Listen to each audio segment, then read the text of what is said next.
ಕರುನಾಡಿನ ಸಮಸ್ತ ಜನತೆಗೆ ನಮಸ್ಕಾರ. ಬೇಸಿಗೆ ರಜಾ ಬಂದಿದೆ. ಮಕ್ಕಳ ಮೇಲೆ ಬಹಳ ನಿಗಾ ಇಡಿ. ಯಾಕಪ್ಪ ಅಂದ್ರೆ ಮನೆ ಸಮೀಪ ಪಾರ್ಕ್ ಇರುತ್ತೆ, ಬಸ್ ನಿಲ್ದಾಣ ಇರುತ್ತೆ, ಇಲ್ಲ ರೈಲ್ವೆ ನಿಲ್ದಾಣಗಳಿರ್ತವೆ. ಇದ್ರ ಮೂಲಕ ಮಕ್ಕಳುಗಳು ಕಾಣೆ ಆಗಬಹುದು. ಕಾಣೆ ಆಗದಂತೆ ಎಚ್ಚರಿಕೆ ವಹಿಸಬೇಕಾದ್ದು ನಿಮ್ಮೆಲ್ಲರ ಕರ್ತವ್ಯ. ಯಾಕಪ್ಪ ಅಂದ್ರೆ ಮಂಗಳೂರಿಂದ ಒಂದು ಮಗು ಕಾಣೆಯಾಗಿ ಹಾಸನದಲ್ಲಿದೆ. ಆ ಮಗುನ ಮಾತಾಡ್ಸಿದ್ರೆ ಕಿರಣ್ ಮಾಮನ್ ಜೊತೆ ಬಂದಿದ್ದೀನಿ, ಕಾರ ಇದೆ, ಇಲ್ಲಿ ಕಾರಲ್ಲಿ ಬಂದು ಇಳಿದೆ ಅಂತ ಹೇಳ್ತಾ ಇದೆ. ಆ ಮಗು ಎಲ್ಲಿಂದ ಬಂತು, ಹೇಗೆ ಬಂತು ಅಂತ ಗೊತ್ತಿಲ್ಲ. ಮಂಗಳೂರು ಅನ್ನೋದೊಂದು ಹೇಳದ್ ಬಿಟ್ರೆ ಇನ್ನೇನು ಗೊತ್ತಾಗ್ತಾ ಇಲ್ಲ ಮಗುಗೆ. ಆ ಮಗುನ ಹಾಸನದ ನಗರ ಪೊಲೀಸ್ ಠಾಣೆಯಲ್ಲಿ ಪೊಲೀಸರು ಇಟ್ಕೊಂಡಿದ್ದಾರೆ. ಈ ವಿಡಿಯೋನ ಶೇರ್ ಮಾಡಿ ಆ ಮಗುವನ್ನ ಆ ಪೋಷಕರಿಗೆ ತಲುಪಿಸುವಂತ ಕೀರ್ತಿ ನಿಮ್ದಾಗ್ಲಿ. ಮಕ್ಕಳ ಮೇಲೆ ನಿಗಾ ಇಡಿ, ಯಾಕೆಂದ್ರೆ ಬೇಸಿಗೆ ರಜೆ ಇದೆ.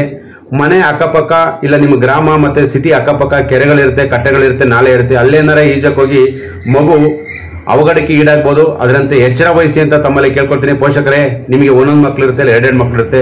ಒಂದು ಮಗು ಮಾಡ್ಕೊಂಡು ನೀವು 1 ನಿಮಿಷ ಮೈ ಮರೆಯೋದ್ರಿಂದ ನಿಮ್ಮನ್ನ ಕೈ ತಪ್ಪಿಸಿ ಹೋಗುವಂತ ಕೆಲಸಗಳನ್ನ ಮಾಡ್ಕೋಬೇಡಿ. ಧನ್ಯವಾದ. ಏನ್ ಹೆಸರು? ತಂದೆ ಹೆಸರೇನು? ತಂದೆ ಹೆಸರೇನು? ನಿಮ್ ತಂದೆ ಹೆಸರೇನು?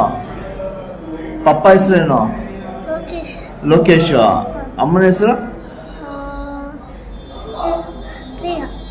ಮಮ್ಮಿ ಹೆಸರು ಪ್ರಿಯಾ ಅಂತನಾ? ಯಾವ ಊರು ನಿಂದು? ಮಂಗಳೂರಲ್ಲಿ.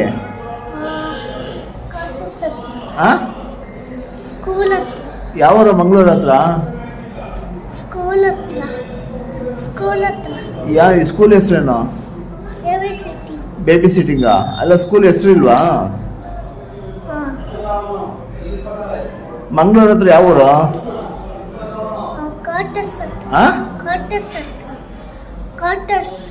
ಕ್ವಾರ್ಟರ್ಸ್. ಏನ್ ಕ್ವಾರ್ಟರ್ಸ್? Baby sitting. ಯಾಕೆ ಬಂದೆ ಇಲ್ಲಿಗೆ ನೀನು?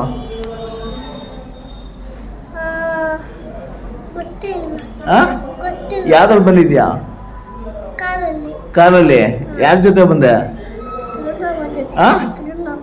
ಅಮ್ಮ ಜೊತೆ. ಯಾರು? ಕಿರಣ್ ಮಾವ. ಎಲ್ಲೋದ್ರು ಅವರು? ಎಲ್ಲಿದೆ ಕಾರು? ಎಲ್ಲಿದೆ? ಸೈಡಲ್ಲಿ ನಿಂತಿದ್ಯಾ? ನೀನ್ ಎಲ್ಲೋದೆ? ಎಲ್ಲಿ ಬಿಟ್ಟು ಹೋದ್ರು ಮಾಮ?